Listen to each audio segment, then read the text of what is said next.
দেখেন বন্ধুরা আবার চলে আসলাম বনগাঁটা বাজারে। দেখেন এই যে দেশি কাতলা জ্যান্ত ওই কাকা মানে মাছ কেটে রেখেছে। দেখেন একদম দেখেন একদম দেশি কাতলা মাছ কাটিং করা আছে। এবং শুধু মাছের তেলটা দেখেন, শুধু মাছের তেলটা খারাপ দেখেন। চলে আসলাম বনগাঁ বাজারে। দেখেন লেজা আছে, লেজা আছে, মাছের তেলটা আবার চলে আসলাম বনগাঁটা বাজারে। এই দেখেন বন্ধুরা মাছের শুধু তেলটা দেখেন, হলো কাতলা মাছের তেল। এই দেখেন এই যে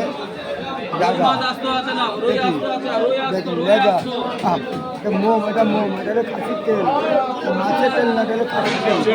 এই যে মাছ, এই যে মাছ দেখেন একদম জ্যান্ত কাতলা মাছ বন্ধুরা। এই জ্যান্ত কাতলা মাছ আমার এই কাকাটা বাজারে কেটে রেখেছে। দেখেন দেখেন মাছের কোয়ালিটি দেখেন বন্ধুরা, একদম পিওর দেশি কাতলা মাছ। দেখেন মাছের তেলটা দেখেন, মাত্র 500 টাকা করে কিনে দেখেন। এই যে মাছের তেল, এই যে মাছের তেল দেখেন বন্ধুরা। আবার চলে আসলাম বনগাঁটা বাজারে।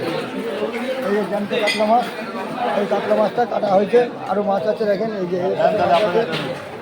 মাছের কোয়ালিটি দেখেন বনগাঁটা বাজার, বনগাঁটা বাজার দেখুন তেল একদম তেল জমে গেছে মাছের।